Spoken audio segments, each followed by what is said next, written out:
로마서 15장 14절에서부터 우리가 말씀을 보겠는데요.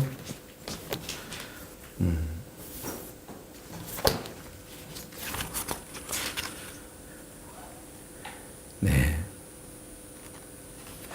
15장 먼저 16절 말씀 16절 같이 읽겠습니다. 이 은혜는 곧 나로 이방을 위하여 그리스도 예수의 일꾼이 되어 하나님의 복음의 제사장 직분을 갖게 하사 이방인을 제물로 드리는 것이 성령 안에서 거룩하게 되어 받으실 만하게 하려 하심이라. 그러므로 내가 그리스도 예수 안에서 하나님의 일에 대하여 자랑하는 것이 있거니와 그리스도께서 이방인들을 순종하게 하기 위하여 나를 통하여 역사하신 것 외에는 내가 감히 말하지 아니하노라. 그 일은 말과 행위로 표적과 기사의 능력으로 성령의 능력으로 이루어졌으며 그리하여 내가 예루살렘으로부터 두루 행하여 일루리곤까지 그리스도의 복음을 편만하게 전하였더라. 이렇게 나와 있는데요. 자, 14절에 보면 바울이 이제 그 로마 성도들을 칭찬하고 격려합니다. 너희가 스스로 선하고 선함이 가득하고 지식이 찾고 또 서로 권하는 자입니다. 이렇게 권면할 수 있는 관계이다 칭찬하죠. 늘 성도들의 관계는 칭찬의 관계입니다. 격려의 관계이고요. 나쁜 것보다는 좋은 것을 볼 줄 알고 또 입술로 칭찬해 주는 것이 필요하죠. 그런데 15절에 보면 바울이 이렇게 고백합니다. 하나님께서 내게 주신 은혜로, 거기다 밑줄을 하나님께서 내게 주신 은혜로. 그 다음에 16절에 이 은혜는 곧 나로 이방을 위하여 그리스도 예수의 일꾼이 되었다. 이렇게 나와 있어요. 그리스도 예수의 일꾼. 거기 예수의 일꾼 이렇게 밑줄을 그어보세요. 동그라미 치시고 예수의 일꾼. 예수의 일꾼이 무엇입니까? 가장 중요한 게 복음을 전하는 것이죠. 19절에 쭉 내려오면 마지막 단에 그리스도의 복음을 편만하게 전하여야 되다. 거기다 밑줄을 그으시면 됩니다. 그러면 예수의 일꾼의 가장 중요한 직무 중에 하나는 그리스도의 복음을 전하는 것이죠.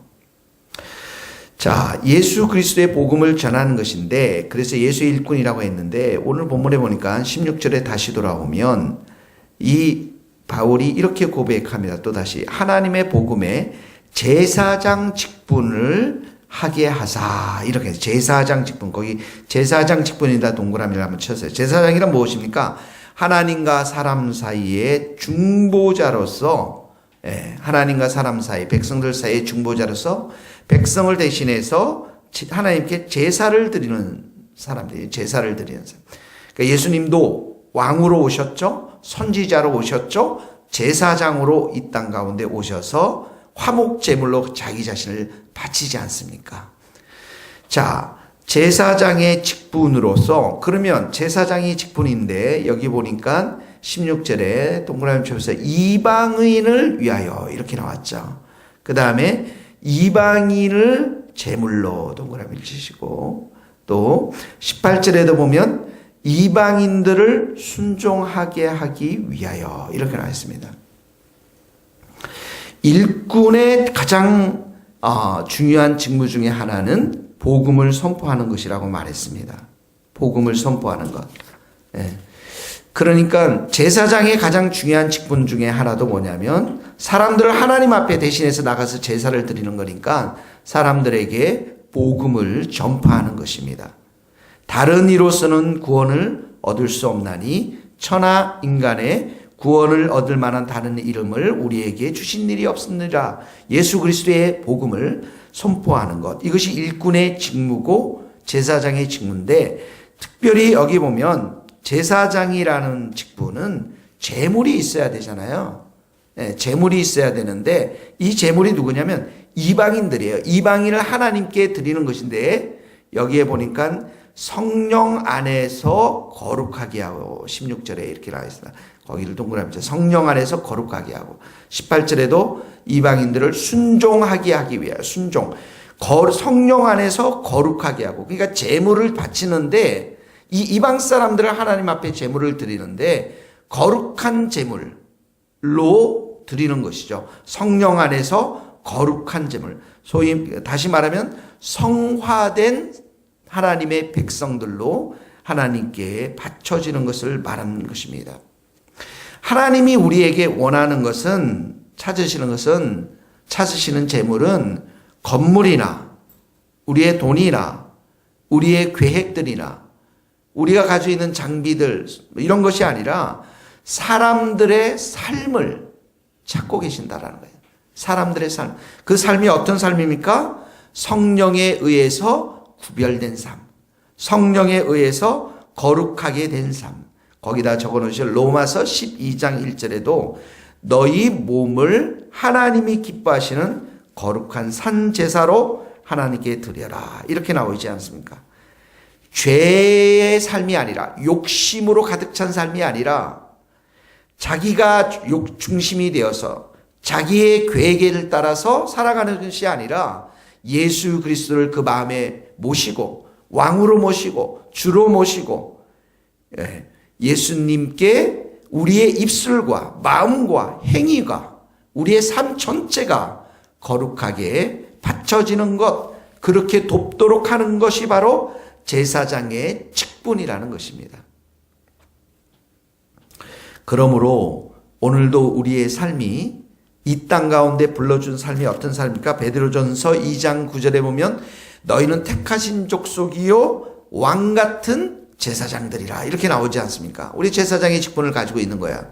그러니까 복음을 전하는 것은 당연한 것이고 그리스도의 일꾼으로서 복음을 받아들인 자들을 거룩한 성령 안에서 거룩하게 되도록 성령 안에서 순종의 삶을 살아가도록 돕고 축복하고 그들을 위해서 기도하고 가르치고 권면하는 것이 우리의 삶이어야 될 줄로 믿습니다. 이 첫 번째 적용입니다. 두 번째는 바울이 이렇게 예수의 일꾼이 되고 복음의 제사장 직분을 가지고 일하면서 자기 자신의 사역들이 철저하게 삼위 하나님의 그 은혜 안에 있는 것들을 가르치고 있습니다. 15절에 보세요. 하나님께서 내게 주신 은혜로, 거기다 밑줄을 그어서 하나님께서 내게 주신 은혜로, 은혜에다 동그라미를 치시고, 또 16절에 이 은혜는 성부 하나님을 말하면서 성부 하나님께서 바울에게 은혜를 주셨어요. 그리고 일꾼으로 삼으셨어요. 제사장 직분을 주셨어요. 근데 18절에 보세요. 그리스도께서, 거기다 밑줄을, 그리스도께서 나를 통하여 역사하신 것, 이렇게 나오죠.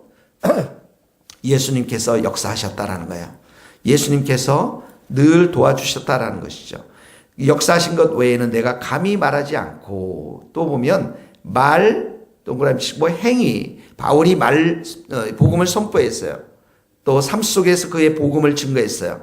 그리고 19절에 표적, 기사의 능력으로 성령의 능력으로 이루어졌으며, 성령의 능력으로 동그라미 치시면, 그가 복음을 선포하고 이방인들 거룩한 산 제물로 됐는데 성부 하나님의 은혜의 역사가 있었고요. 그를 불러주셨고 불러주신 그 하나님께서 날마다 은혜를 충만히 부어주셨고요.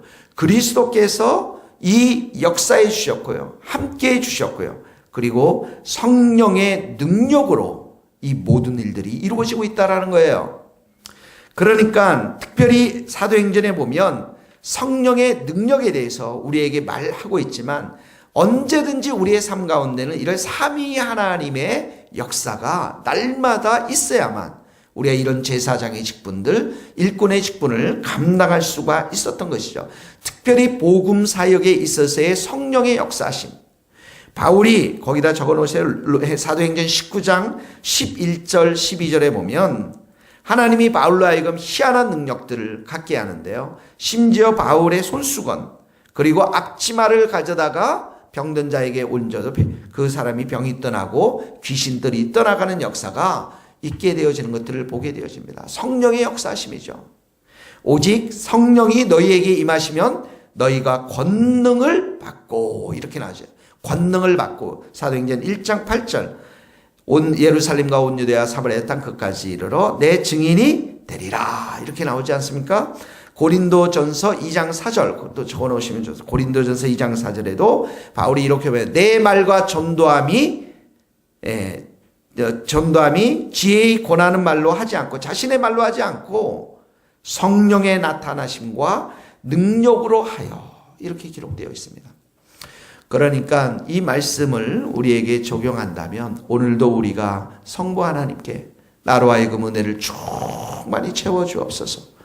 또 예수님의 그 능력으로 나를 붙들어 주옵소서. 누구보다도 성령님 내 마음 가운데 성령님을 충만히 불러 역사해 주셔서 나로 하여금 주님의 이 복음을 전할 때 하나님의 크신 그 능력과 권세와 또 표적과 기사로 함께하여 주옵소서.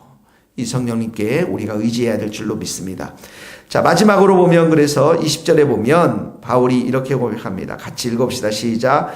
또 내가 그리스도의 이름을 부르는 곳에는 복음을 전하지 않기를 힘썼노니 이는 남의 터 위에 건축하지 아니합니다. 자, 거기다 밑줄을 그려서 복음을 전하지 않기를 힘썼노니. 그러면서 21절에 보니까 주의 소식을 받지 못한 자들, 거기다 했죠. 받지 못한 자들이 볼 것이요 듣지 못한 자들이 깨달을 것이라. 네. 그러니까 바울의 야망, 바울의 가장 소망은 뭐냐면 복음 전도자들이 가보지도 못한 지역에 가서 복음을 전하는 것입니다. 복음 전도자들, 복음의 소식을 전혀 듣지 못한 사람들에게 가서 예수님을 증거하는 것이 바울의 가장 큰 야망이었습니다. 소망이었고, 세상에는 그리스도를 듣지 못한 자들이 많이 있고 또 하나님에 대해서 분리되어서 영원한 심판 지옥으로 가는 사람들이 너무나도 많습니다. 여러분들에게 오늘 만나는 사람들 속에서 복음을 듣지 못하는 자들이 있다면 예수의 이름을 한마디라도 여러분들이 선포하고 증거할 수 있기를 간절히 바랍니다.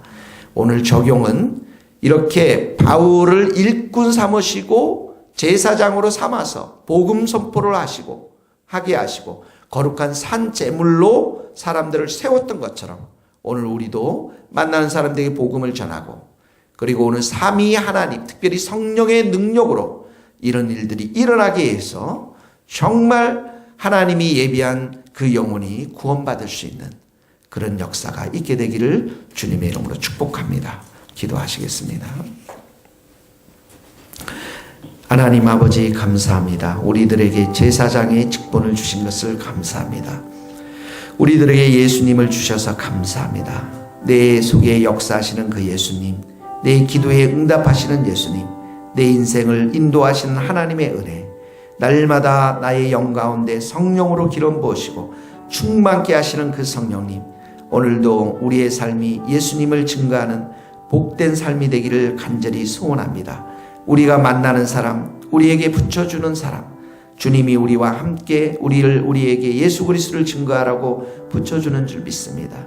주님 기도 가운데 성령님을 의지하오니 그들에게 예수 그리스도의 복음을 전파하고 또 우리에게 연약한 자들을 성령 안에서 거룩하게 만들어가는, 하나님께 순종하는 자들로 만들어가는 귀하고 복된 역사가 우리의 삶을 통해서 일어나도록 성령님 붙잡아 주시고 역사하여 주시옵소서. 예수 그리스도의 이름으로 기도하오며 지금은 우리 주 예수 그리스도의 은혜와 하나님의 크신 사랑과 성령님의 교통하심이 우리 모든 성도들과 선교사님들 삶과 사역 위에 이제로부터 영원토록 함께 하시기를 간절히 축원하옵나이다. 아멘.